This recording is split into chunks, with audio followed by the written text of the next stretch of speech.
चतुर बंदर और लालची मगरमच्छ की कहानी।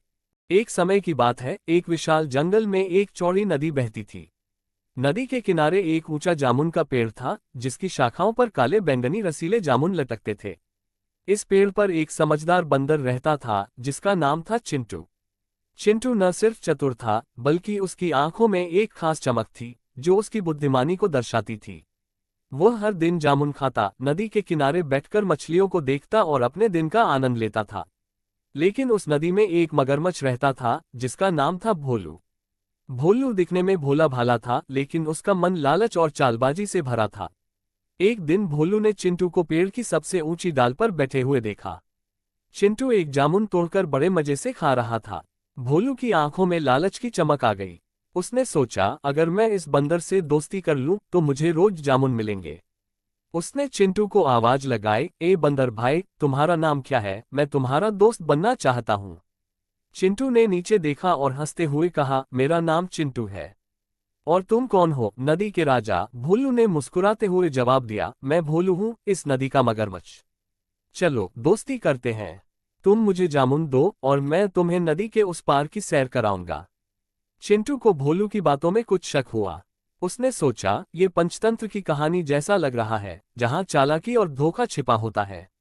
फिर भी उसने भोलू को परखने के लिए एक जामुन नीचे फेंक दिया।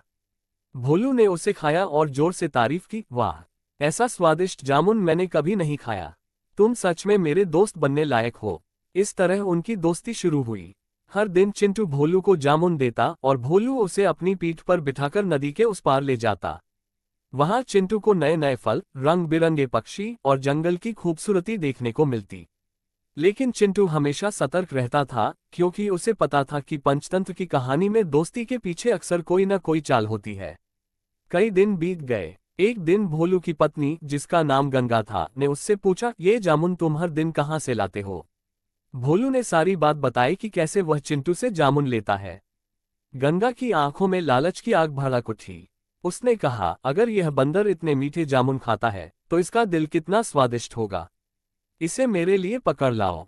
भोलू पहले तो हिचकिचाया। उसने कहा, चिंटू मेरा दोस्त है, उसे मारना ठीक नहीं।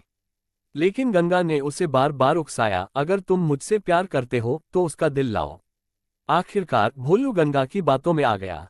अगले दिन भोलू चिंटू के पास गया और बोला, दोस्त, आज मेरी पत्नी गंगा तुमसे मिलना चाहती है। वह तुम्हारे लिए खास मछली पकाएगी। मेरी पीठ पर बैठो, मैं तुम्हें अपने घर ले चलता हूँ। चिंटू को भोलू की आवाज में कुछ अजीब सा लगा। उसने सोचा, ये पंचतंत्र की कहानी का ट्विस्ट हो सकता है। फिर भी उसने भोलू की चाल को समझने के लिए हाँ कह दी। वह भोलू की पीठ पर बैठ गया। जैसे ही वे नदी के बीच में पहुंचे, भोलू ने हंसते हुए कहा, चिंटू, सच तो यह है कि मेरी पत्नी तुम्हारा दिल खाना चाहती है। अब तुम बच नहीं सकते। ये सुनकर चिंटू के होश उड़ गए। नदी का पानी ठंडा था और भोलू के दांत उसकी पीठ के पास चमक रहे थे। लेकिन चिंटू ने हिम्मत नहीं हारी। उसने दिमाग लगाया और हंसते हुए कहा, अरे भोलू, तुमने पहले क्यों नहीं बताया? मेरा दिल तो पेड़ पर ही छूट गया है। मैं उसे जामुन के साथ रखता हूं ताकि वह मीठा बना रहे। चलो वापस चलते हैं, मैं उसे ले आता हूं। भोलू को चिंटू की बात सच लगी। वह तुरंत किनारे की ओर मुड़ा। जैसे ही वे किनारे पर पहुंचे, चिंटू तेजी से पेड़ पर चढ़ गया और ऊपर से चिल्लाया, भोलू, तुम्हें क्या लगा? मैं अपना दिल पेड़ पर छोड़ दूंगा। तुम्हारी चाल समझ में आ गई थी। अब कभी मेरे पास मत आना। चिंटू की चतुराई ने उसे संकट से बाहर निकाला। भोलू को अपनी मूर्खता पर गुस्सा आया और वह जोर जोर से दहाड़ा, लेकिन चिंटू पेड़ की ऊंची डाल पर सुरक्षित था। चिंटू ने ऊपर से कुछ जामुन फेंके और कहा, ये लो, आखिरी बार जामुन खा लो। भोलू चुपचाप जामुन खाकर नदी में वापस चला गया। कई दिन बीत गए। भोलू को अपनी हार बर्दाश्त नहीं हुई। उसने सोचा, मैं चिंटू को फिर से फंसाऊंगा। एक दिन वह फिर से चिंटू के पास गया। इस बार उसने उदास चेहरा बनाया और कहा, चिंटू, मुझे अपनी गलती का एहसास हो गया है। मैं सच में तुम्हारा दोस्त बनना चाहता हूँ। गंगा भी तुमसे माफी मांगना चाहती है।